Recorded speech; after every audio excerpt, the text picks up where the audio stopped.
दोस्तों welcome back to our channel maths with Rakesh. आज हम इस वीडियो में क्लास 10th एनसीईआरटी प्रश्नावली 1.2 क्वेश्चन नंबर 6 और 7 को इस वीडियो में हम सोल्व करेंगे। तो चलिए दोस्तों मैं वीडियो को शुरू करता हूं। अगर दोस्तों ये वीडियो आपको अच्छा लगता है तो एक लाइक, एक शेयर, अगर चैनल पर नए आए हैं तो चैनल को सब्सक्राइब करके बेल आइकन पर प्रेस करके ऑल पे क्लिक कर ले, जिससे हमारी आने वाली नई वीडियो का नोटिफिकेशन आपको समय समय पर मिलता रहे। तो चलिए दोस्तों मैं वीडियो को शुरू करता हूं। आप देख सकते हैं प्रश्न संख्या 6 आपको स्क्रीन पे यहाँ पर देखने को मिल रहा है।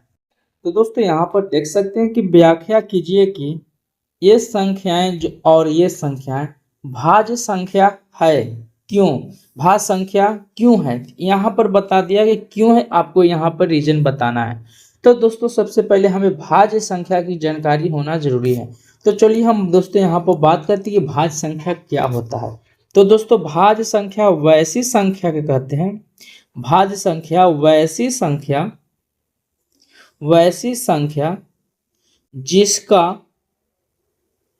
जिसका अभाज्य गुणनखंड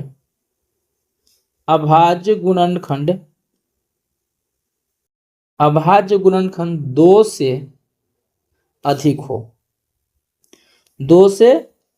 हो। तो इसका अभाज्य गुणनखंड 2 से अधिक होने का मतलब क्या है, तो हम यहाँ पर एक एग्जांपल से हम समझते हैं। जैसे कि दोस्तों यहाँ पर हमने 10 लिया, 10 पता करेंगे कि 10 किन किन संख्याओं से कटता है। तो दोस्तों सबसे पहले यहाँ पर देखेंगे 1 से कटेगा, फिर यहाँ पर देखेंगे 2 से कटेगा, फिर कितना से कटेगा 5 से कटेगा, और ये फिर 10 से कटेगा। 10 इन 4 संख्याओं से कटेगा। तो ये देख रहे हैं कि इसका जो गुणनखंड हो गया 2 से ज़्यादा हो गया, तो ये भाज्य संख्या कहलाएगा। अगर मान ली कि अभाज्य संख्या की बात कहेंगे, जैसे 5 किससे कट रहा है, 1 और 5 से कट रहा है, इसका गुणनखंड कितना हुआ, 2 हुआ। अगर 2 आपका गुणनखंड होता है तो अभाज्य गुणनखंड नहीं कहलाता है। कम से कम अभाज्य गुणनखंड होने का शर्त यह है कि जिसका गुणनखंड 2 से ज़्यादा हो, तो भाज्य गुणनखंड कहलाता है। तो चलिए हम अपने प्रश्न की ओर बढ़ते हैं। तो दोस्तों यहाँ पर सबसे पहले हमें लिखना होगा, पहले मान लेंगे इसको कि माना कि ये पहली संख्या मान सकते हैं या दूसरी। तो पहले मान लेते कि माना a बराबर 7 गुना 11 गुना 13 प्लस 13, इतना लिख लिए हैं। तो देख रहे हैं कि दोस्तों यहाँ पर आप देख सकते हैं कि प्लस के पहले इस संख्या है और प्लस के बाद वो संख्या है। तो देख रहे हैं कि दोनों यहाँ पर आपको 13 इसमें भी है और इसमें भी आपको 13 दोनों में नजर आ रहे थे। हम यहाँ से 13 को क्या कर लेंगे, कॉमन कर लेंगे। तो 13 को हम यहाँ से कॉमन करते हैं, तो इसमें संख्या कौन कौन सी बच जाएगी, 7 मल्टीपल में है तो मल्टीपल में, गुना में है तो गुना में रहेगा 11। इसमें 13 कॉमन कर लिया तो 1 बचेगा, और यहाँ प्लस था प्लस दिए, यहाँ पर 13 हमने कॉमन किया तो बचा गया, यहाँ पर 1 बच गया। इसको इस तरह से लिख लिए, 13 यहाँ पर लिख लेंगे, 11 में 7 से गुना करेंगे 77 प्लस 1 हो जाएगा, 1 होगा। अब यहाँ पर देखते हैं कि 13 गुना 77 में 1 को ऐड करेंगे तो कितना होगा, 78 हो जाएगा। तो देख रहे हैं कि 13 तो आपका अभाज्य गुणनखंड है, जिसका फैक्टर 1 और 13 होगा। बट यहाँ पर देख रहे हैं कि 78 जो आपका है, 78 जो है आपको किन किन संख्याओं से कटेगा, 1 से, फिर आपको 2 से, फिर 13 से भी कटेगा, 39 से और 78 से कटेगा। तो देख रहे हैं कि इसका फैक्टर 2 से ज़्यादा हुआ कि नहीं हुआ। जब 2 से ज़्यादा होता है वो क्या कहलाता है, भाज्य गुणनखंड कहलाता है। तो हम कह सकते हैं कि आपका जो A का दिया हुआ जो प्रश्न है वो क्या कहलाएगा, भाज्य गुणनखंड कहलाएगा।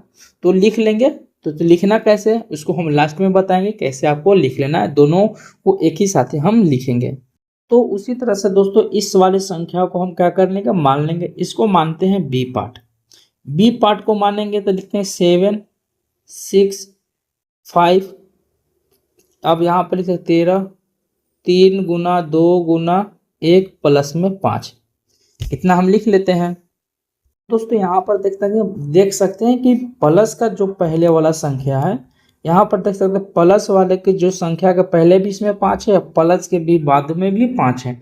तो यहाँ से हम क्या कर सकते हैं, दोनों को हम 5 कॉमन कर लेते हैं। तो दोनों में यहाँ से हम क्या करेंगे, 5 को कॉमन करते हैं। इसमें क्या बचेगा, 7 6 4 3 2। सब मल्टीपल में, तो मल्टीपल में ही रहेगा, प्लस था प्लस यहाँ पर एक बच जाएगा। एक लिखे या ना लिखे कोई फर्क नहीं पड़ेगा आपको। अगर किसी भी संख्या में एक से मल्टीपल करेंगे तो वही आपका संख्या मिलेगा जिसने हम गुणा किया था। तो 5 यहाँ पर लिखेंगे, इन सभी को हम क्या करेंगे, मल्टीपल कर देते हैं। तो मल्टीपल करने के बाद कितना आएगा आप यहाँ पर देख सकते हैं, 2 में 6 से, 2 में 3 से गुना करेंगे 6, 6 में 4 से गुना करेंगे आपको यहाँ पर मिल जाएगा 24। 24 में 6 से गुना 144। 144 में अगर आप गुना करिएगा तो कितना आ जाएगा आप यहाँ पर देख सकते हैं। 144 में 7 से गुना आप कर के देख सकते हैं। मल्टीपल करेंगे तो आपको सामने 1008 आएगा। अब प्लस में यहाँ पर एक आपको बचेगा, तो 5 यहाँ पर लिख सकते हैं। अब गुना में 1008 में हम एक जोड़ेंगे तो 1009 होगा। तो ये भी क्या है, एक भाज्य गुणनखंड है। तो आपको यहाँ पर लिखना कैसे है, इसको हम तरीका बता रहे हैं। दोस्तों यहाँ पर लिखना है, लिख देते हैं कि अतः दी गई संख्या 7 गुना 11 गुना 13 प्लस 13 और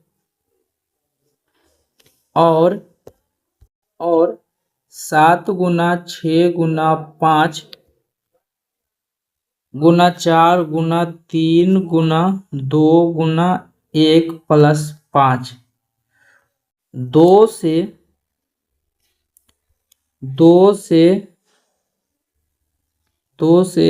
अधिक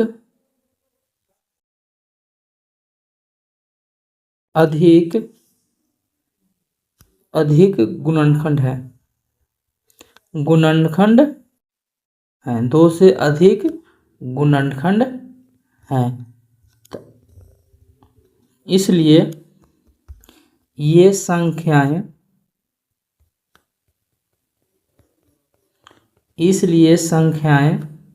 भाज्य संख्या है। तो ये रहा आपका प्रश्न संख्या 6। इस तरह से कुछ सोल्व किया जाएगा। तो बढ़ते हैं अगले प्रश्न संख्या 7 की ओर। प्रश्न संख्या 7 आपको यहाँ पर देखने को मिलेगा। प्रश्न संख्या 7 पढ़ सकते हैं यहाँ पे। तो जो देखने को मिलेगा यहाँ पर देख सकते हैं कि किसी खेल के मैदान में चारों ओर एक वृत्ताकार पथ है। मान लीजिए कि आपके पास यहाँ पर एक वृत्ताकार पथ है, जैसे कि आपको यहाँ पर देख सकते हैं वृत्ताकार पथ है। आप यहाँ पर ले सकते हैं इसको, यहाँ आप कहीं पर भी दर्शा सकते हैं। वृत्ताकार पथ है के चारों ओर लगाने पर, यानी कि चारों ओर इसके चक्कर लगाया जा रहा है, चारों ओर चक्कर लगाया जा रहा है। तो जो सोनिया है 18 मिनट में चक्कर लगाती है। जब किसी मैदान को एक चक्कर लगाने में रवि जो है इसी मैदान को अगर जब रवि चक्कर लगा रहा है तो 12 मिनट में कवर कर रहा है। तो मान लीजिए कि वह दोनों एक ही स्थान पर एक ही समय पर चलना प्रारंभ करते हैं, तो एक ही दिशा में चलते हैं तो कितने समय बाद पुनः प्रारंभ स्थान मिल जाएगा। यानी कि दोनों मान लेना है कि एक रवि जो है और रवि और सोनिया एक ही दिशा से प्रारंभ कर रही है, ठीक है। तो बोल रही है कि रवि और सोनिया कि दोनों एक ही स्थान पर कितने मिनट के बाद मिलेगी, और प्रारंभिक समय पर जहां से शुरू किए थे वहीं से कितने मिनट के बाद मिलेगी। जब इस तरह से प्रश्न रहता है चक्कर वाला दोस्तों, गोलाकार, तो आप कुछ नहीं सीधे आप इन सभी का एलसीएम निकाल लेंगे। तो चलिए इसको हम सोल्व करते हैं। तो दोस्तों यहाँ पर लिखते हैं कि एक चक्कर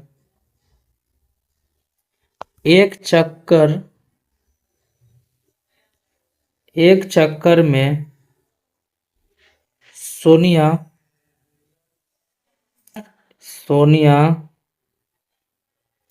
18 मिनट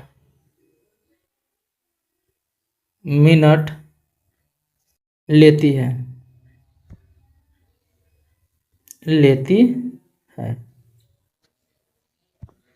तो दोस्तों यहाँ पर लिखेंगे कि वे दोनों थोड़ा दोस्तों वीडियो को पॉज कर लेता हूँ, बहुत लॉन्ग हो चुका होगा। तो यहाँ पर लिख लेंगे दोनों का हमें क्या निकालना है, एलसीएम निकाल लेना है। तो यहाँ पर लिखते हैं दोनों का एलसीएम। तो प्राइम फैक्टर के द्वारा हम एलसीएम निकालेंगे। 18 का निकालेंगे 2 9 बार में, फिर 2 से 3 बार में, 3 से 1 बार में। फिर उसी तरह से 12 को हम लगाएंगे, 12 से हम लगाएंगे उसी को प्राइम फैक्टर से 2 6 3 और 3 से लगा लिए। अब इन सभी का हम प्राइम फैक्टर निकालेंगे। तो लिखेंगे 18 2 गुना 3 गुना और 3, फिर उसी तरह से लिखेंगे 12 का 2 गुना 2 गुना 3। तो जो एलसीएम होता है, जो तीनों में कॉमन होता है उसको भी लिखते हैं। तो तीनों में कॉमन क्या है, दोनों में 2 है, इसमें भी 3 है, देख रहे हैं कि, और बचा 3 और 2 बचा। इसको सिंपली मल्टीपल करने के बाद कितना आ जाएगा, तो यहाँ पर देख सकते हैं मल्टीपल करने के बाद कितना आएगा, 36 मिनट। तो 36 मिनट के बाद वो पुनः अपने स्थान पर, प्रारंभिक स्थान पे चले आएंगे। तो दोस्तों कुछ इस तरीके से प्रश्न आपका 6 और 7 रहा, आसान तरीके से डिटेल से हम लोग समझें। तो अगर दोस्तों वीडियो अच्छा लगे तो एक लाइक कर लीजिएगा, चैनल पर पहली बार है तो चैनल को सब्सक्राइब करके वीडियो को शेयर जरूर करें। चलिए मिलते हैं अगले वीडियो में, तब तक जय हिंद जय भारत।